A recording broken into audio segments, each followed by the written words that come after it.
utang.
Wis ora apa-apa. Ora apa-apa piye? Apa? Rumangsane wis kadung ngedol mobil kok. Jarak.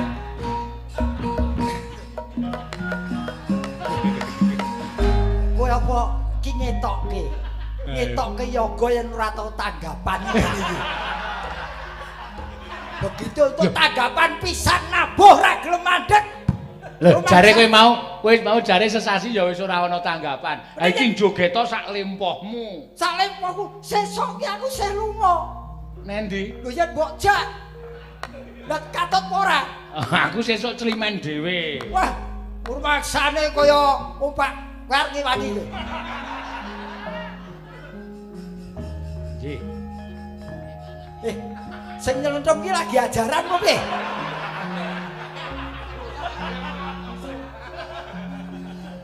Mas. Ora sanggo yoga, Mas. Piye ora sanggo yoga piye tenek mayang nganggo cangkem kok. Lah witeno yoga semene gawe-gawe ke aku.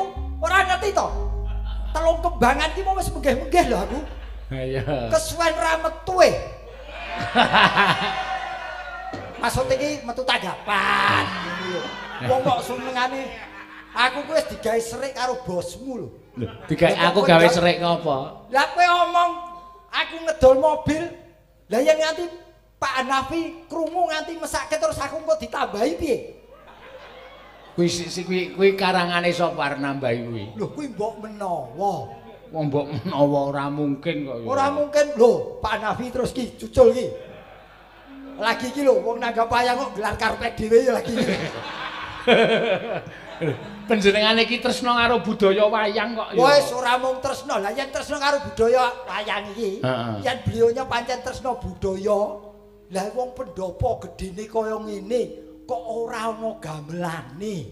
Cocok kuwi lagi tak Lah rasani. kula usul Pak Haji Hanafi, gamelan niki ajeng disade.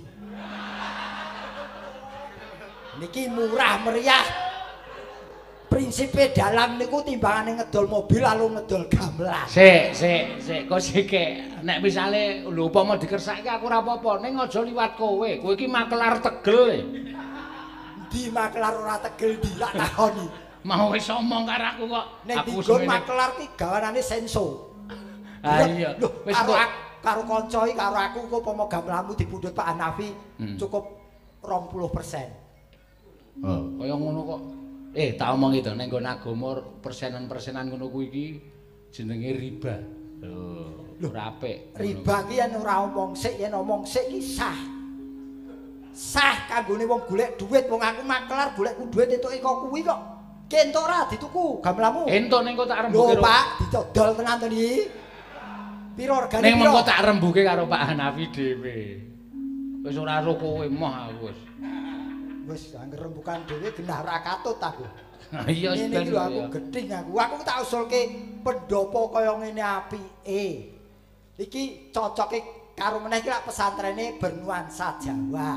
Betul. Lebih baiknya yo afdol-afdole yen ana gamelane mergo mau sing mulang apa Mas? Hadro. Nggih. Itu sudah berkostum dengan kejawen. Betul. Akan lebih baik lagi kalau nuansa musiknya juga dicampur oleh gamelan Jawa.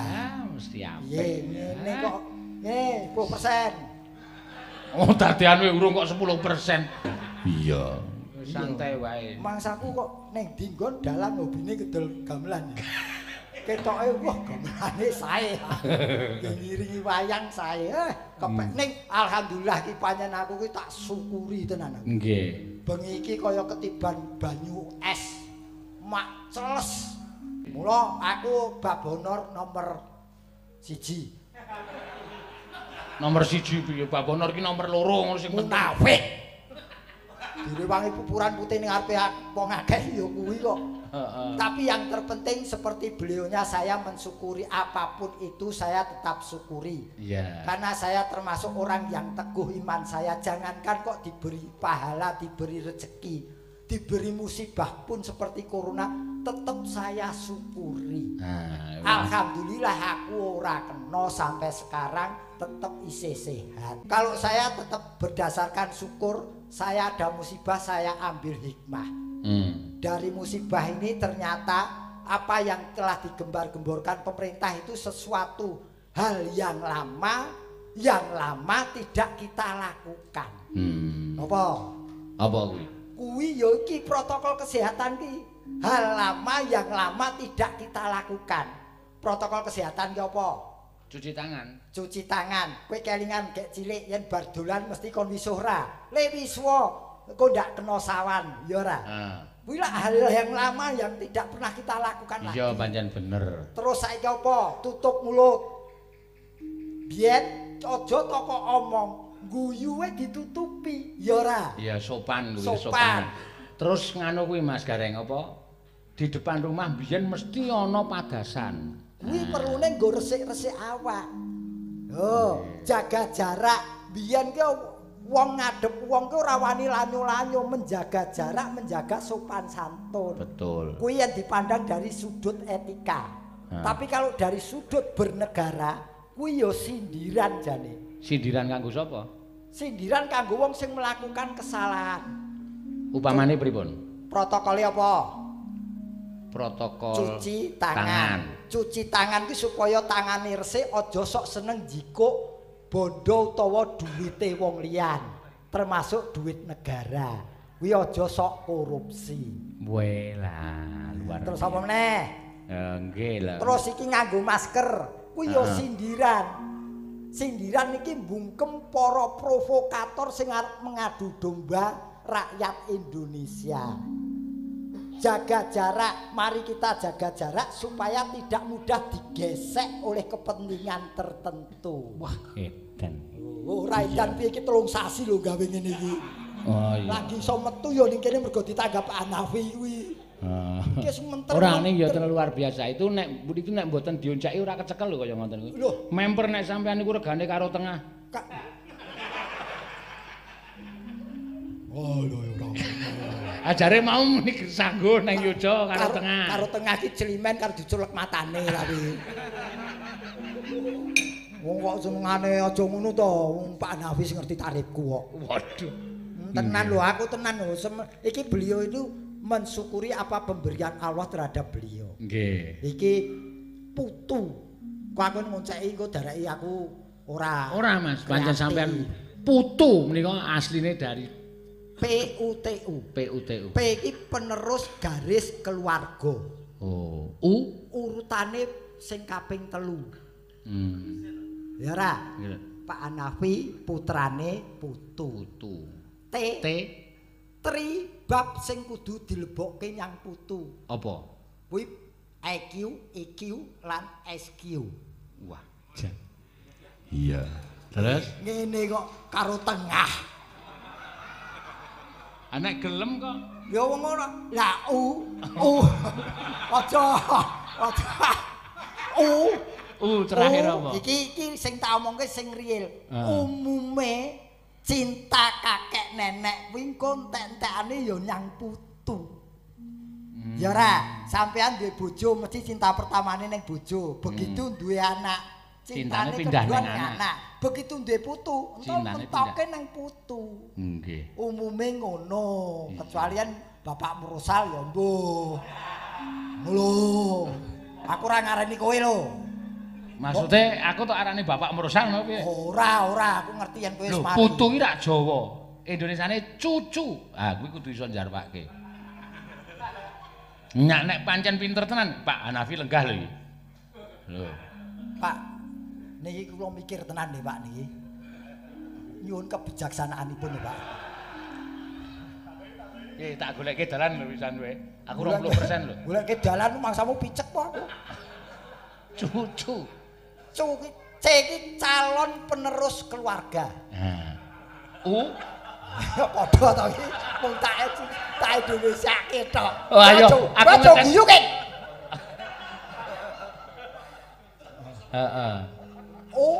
Usia muda harus kita beri pendidikan yang baik dan benar. Betul. Ning apik iki dienggo pelajaran kok.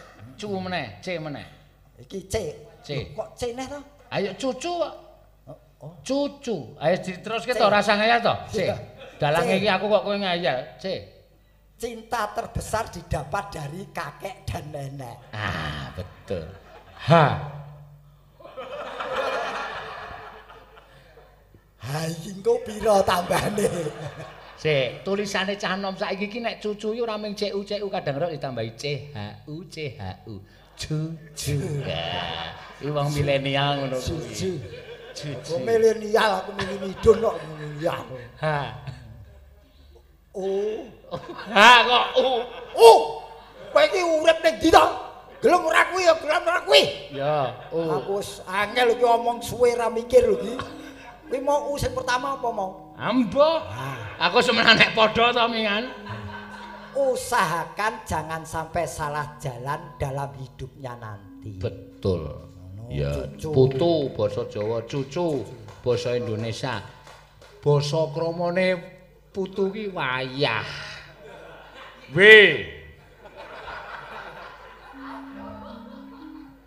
Wis kinodrat dadi penerusing. Wis kinodrat dadi penerusing keluarga. Ah bener. Agama, ngilmu lan batin kudu ditata. Pinter tenan Mas Gareng iki. Ye. Yen nganti kleru uripe bakal kesuru. Meneh. Ayo to, ngono kowe.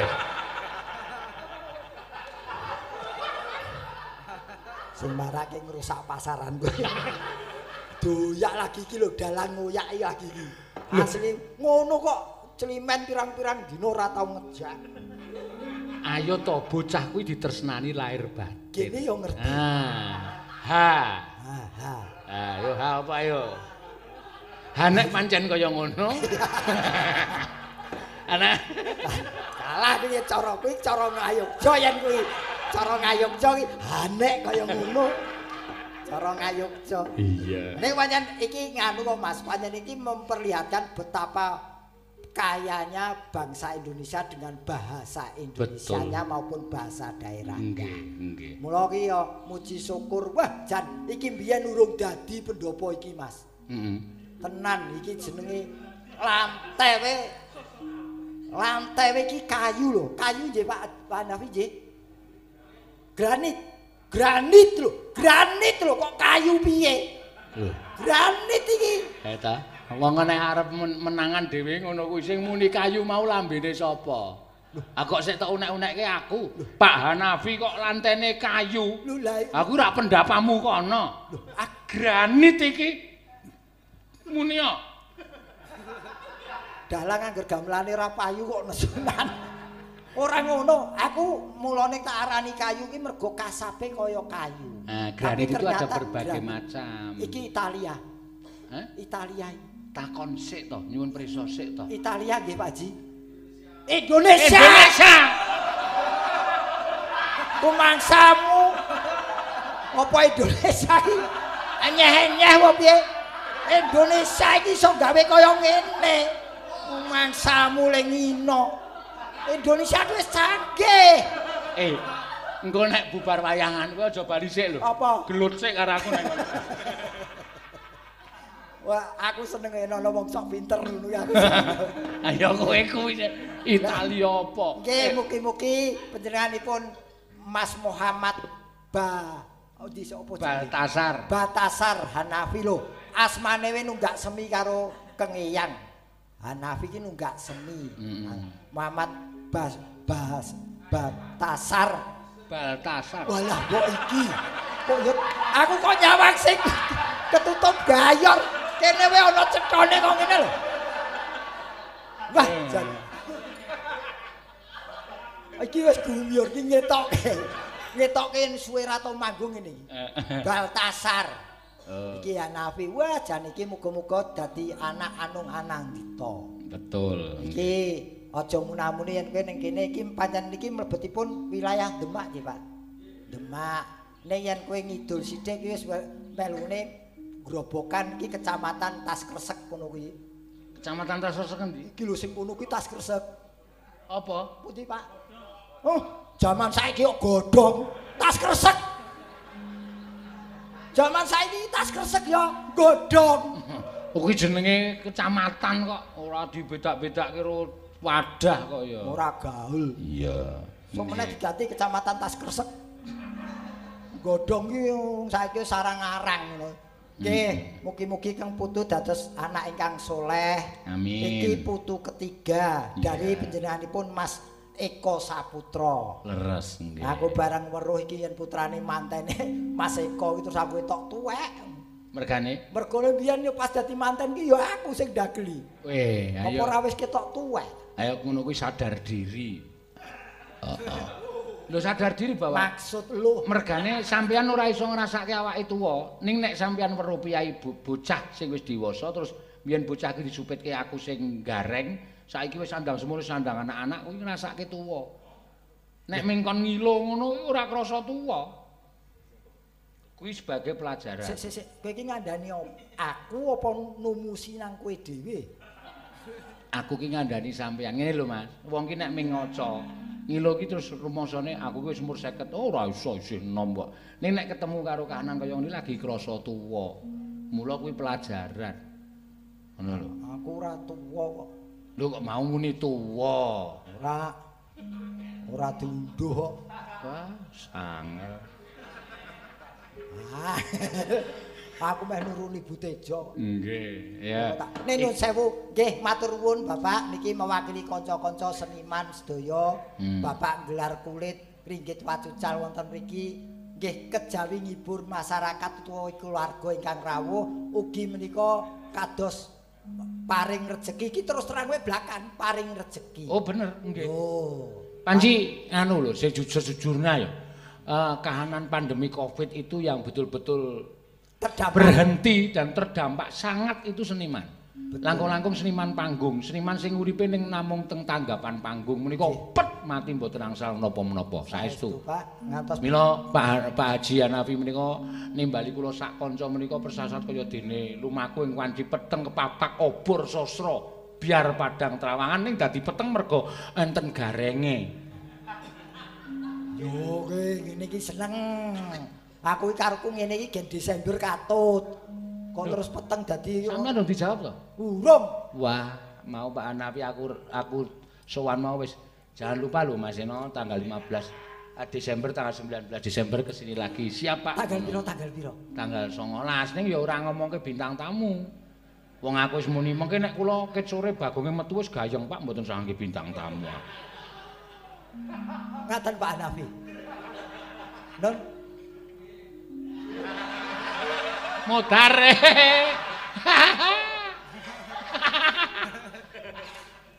Mosok pegidong-pegidong ora ngejak to. Aku dadi gawake kopermu ya gelem wis.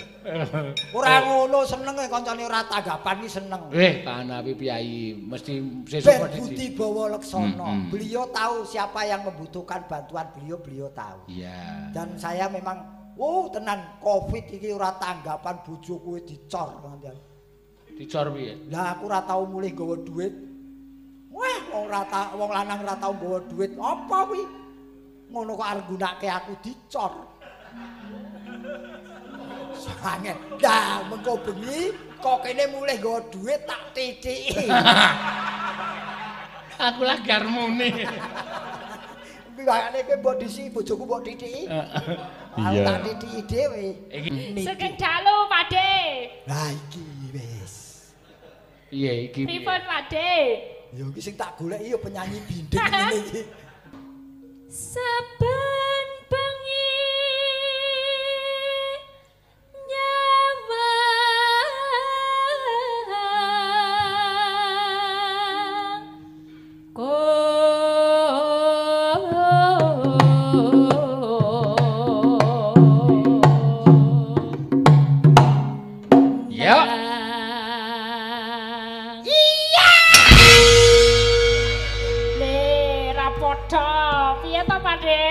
Sing joget aku kok sing manut iki kono iki piye ta?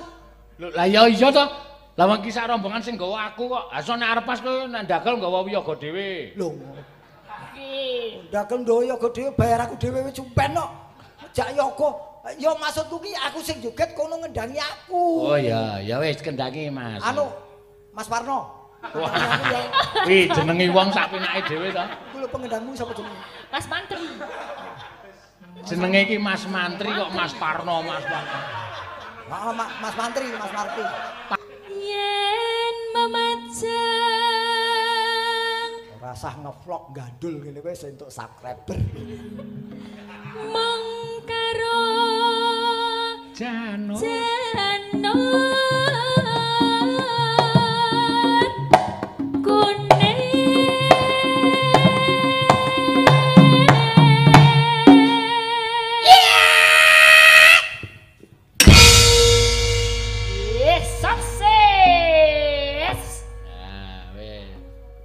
Kasare ya.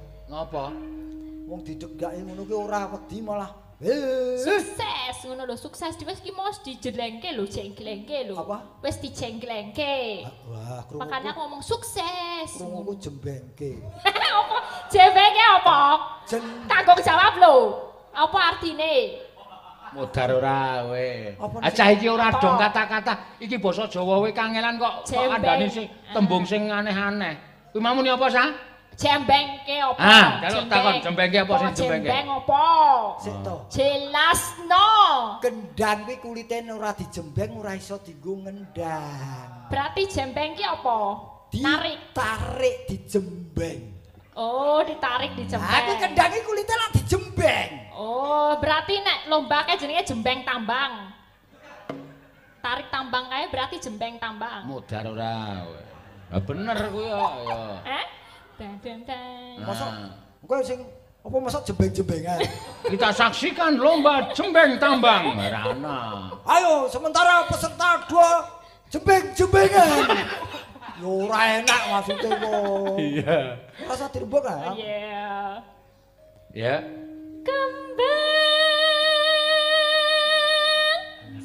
Aku lara lunga tombo teko ngene. Boyokku rasane kok ngene jan.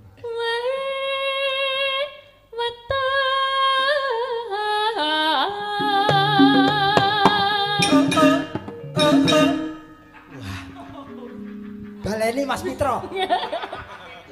Sapa jenenge? Mantri kok Mitra. Ayo. Oh ya, malah diwalik Mitra karo mantri ya diwalik tok to. Mitra mantri. Baleni. Ya ote tak walik yo goreng. Ayo, coba. Mau pikir gedangane piye? Kembang.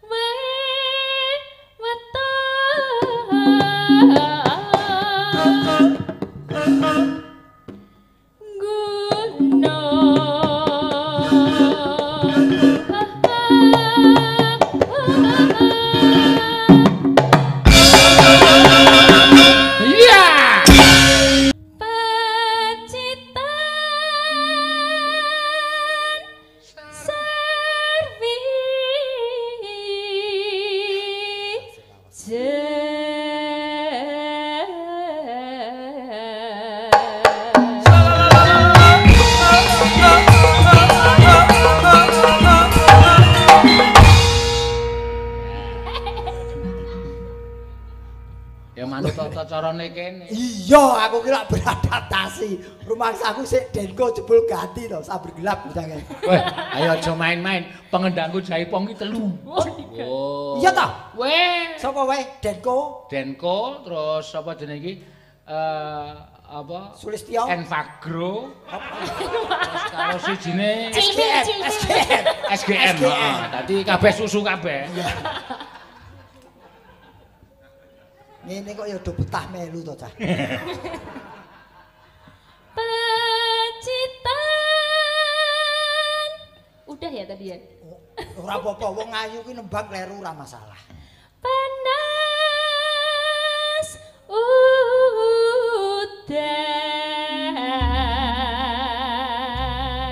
Panas udan. Panas udan.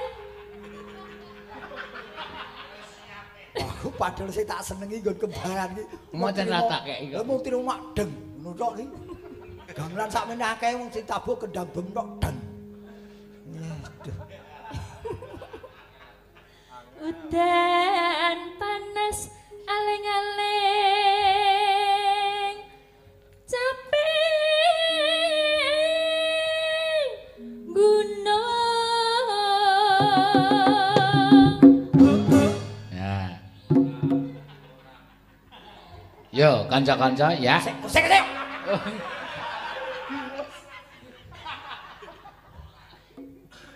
Ngene Jo. Sapa jenenge? Tri. Mantri. Gandepe hitungan ki 3. Lagi pisan kok wis mandeg iki piye? Tok dodong dong. Tok dodong ngono ki terus. Oh ya. Terus diteruske. Ya. Aku ki biyen yo kuliah isih kok. Kuliah isih lho. Ngendi Isi. Lah yo isi kanthi saiki ra isih. Isi. Yo. Panas. Wih. Baleni ya, Mas Ora, Baleni. wis. Baleni mboten. Ya yen kowe njaluk baleni ya tak baleni. Panas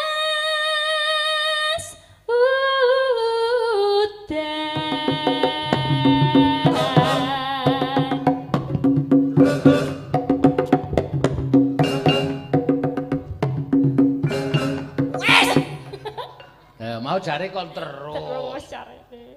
3, 4 ki kiblat. Ya, angel. Angel temen tutuane. Tuturane kok tutukane. Ya. Panas udan panas aleng-aleng sepi gunung. Ya, kanca-kanca ya. Ayo. Misowa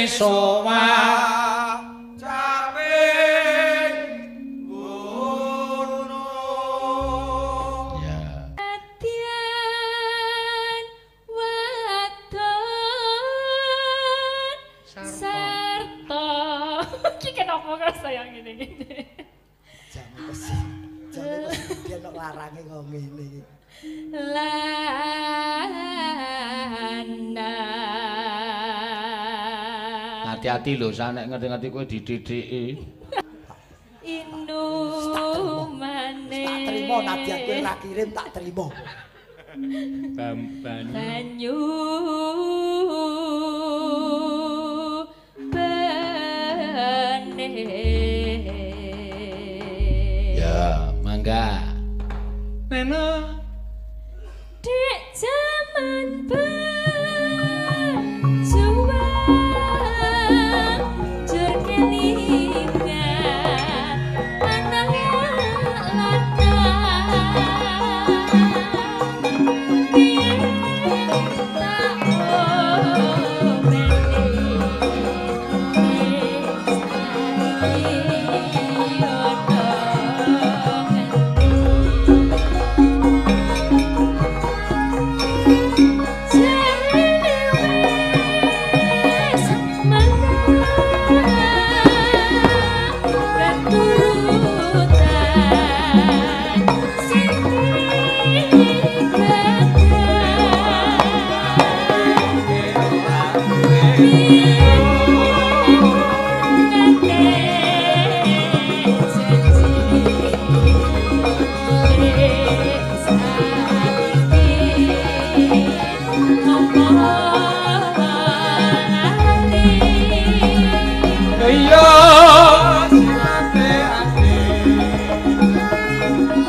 Porque mangga. Ya.